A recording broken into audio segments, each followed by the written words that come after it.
আল্লাহ কোরআনুল মাজিদে বলছে পৃথিবীতে যত জীব আছে যার মধ্যে প্রাণ আছে, চাहे সে আকাশে উড়ুক পাখি অথবা সমুদ্রের মধ্যে থাকুক, সমস্ত কিছুকে খাওয়ানোর মালিক আমি আল্লাহ।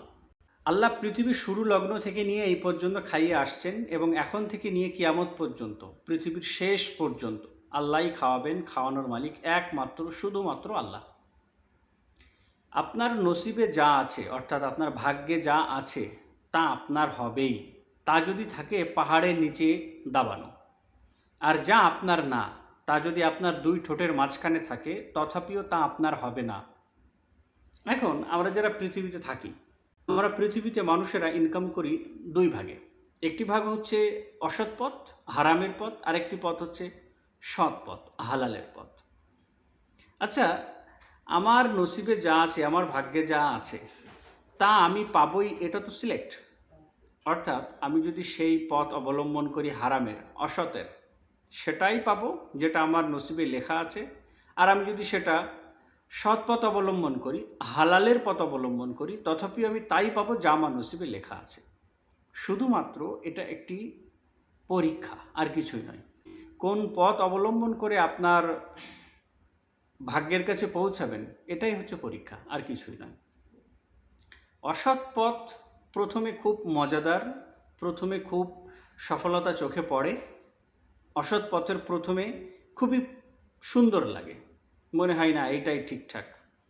ট্রিক অ্যাপ্লাই করে, মিথ্যা কথা বলে, মানুষ ফাঁসিয়ে, মানুষকে বোকা বানিয়ে আপনি ধোঁকাবাজি করে অনেক টাকা ইনকাম করতে পারেন, টাকার পাহাড় বানাতে পারেন, ব্যাংক ব্যালেন্স তৈরি করতে পারেন অসৎ পথে।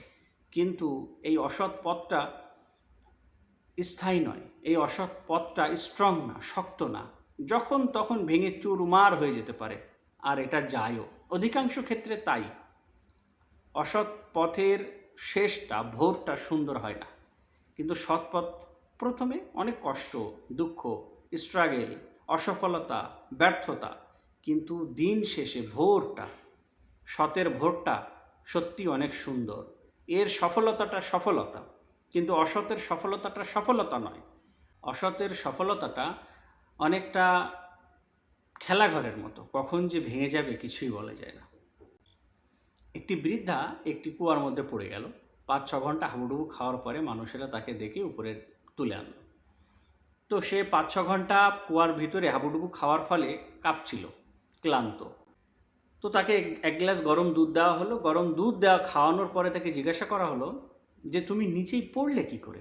তো সে ঘাড় ঘুরিয়ে পিছনের দিকে তাকিয়ে মানুষকে বলতে যাচ্ছিল যে আমি এইভাবে পড়ে গিয়েছিলাম। এই বলতে যাওয়ার সময় সে কুয়ার মধ্যে আবার পড়ে গেল।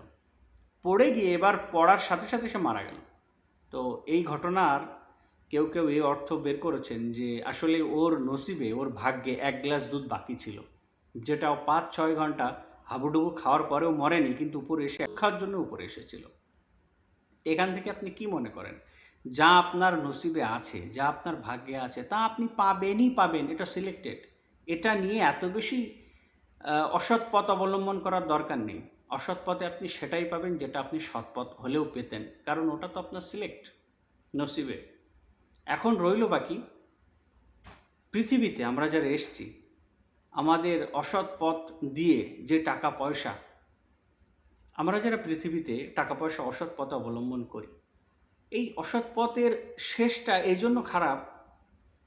আমি আমার এই ছোট অভিজ্ঞতাতে যতটুকু দেখেছি, অসৎ পথে টাকা পয়সা, ব্যাংক ব্যালেন্স, ঠাট বাট তৈরি করে সেটা দীর্ঘায়ু খুব কম হয়েছে। কেমন করে হুড়মুড় করে সব কিছু যেন তছনছ করে দেয় তার জীবনকে, তার সমস্ত গোছালো জিনিসকে, অসৎ পথের। সে নিজেও বুঝতে পারে না। চেষ্টা করুন সৎ পথ অবলম্বন করার, কারণ পৃথিবীর অবস্থা কিন্তু ভালো নয়।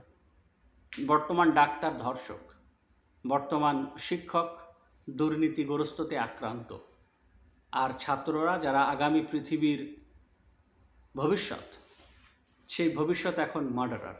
কারণ কোনো এক দেশের কোনো এক ইউনিভার্সিটিতে কোনো একটি ছেলে মোবাইল চুরি করেছিল, তার জন্য শিক্ষার্থীরা তাকে হত্যা করে ফেলেছে। তো অসৎ পথ অবলম্বন করা বাদ দিন, সৎ পথে হাঁটার চেষ্টা করুন। নীতি কথা নয়, এগুলো নীতি কথা নয়। মনে হতে পারে জ্ঞান দিচ্ছে, জ্ঞান নয়, জ্ঞান দেওয়ার মতো জ্ঞান আমার নেই।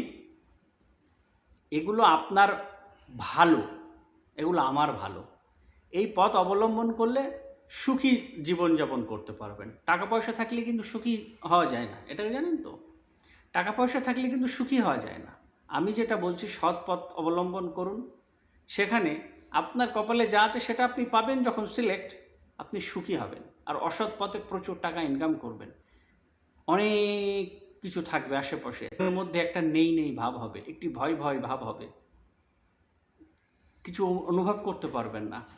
অনেকটা ওই হাতে অবাস করার পরে যদি কেউ ঠোকা মারে, কিছু যেমন অনুভব করা যায় না, আশেপাশে অনেক কিছু আছে, টাকা আছে, পয়সা আছে, বাড়ি আছে, গাড়ি আছে, সব আছে, কিন্তু মনের ভিতরে সুখ অনুভব করতে পারছেন না, শান্তি অনুভব করতে পারছেন না, ভালো লাগা অনুভব করতে পারছেন না।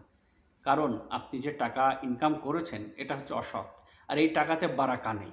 আর যে টাকাতে, যে সম্পদে, যে অর্থে বারাকা থাকে না, তার কোনো কিছুই সে অনুভব করতে পারে না। সব কিছু তার কাছে পানসে পানসে লাগে।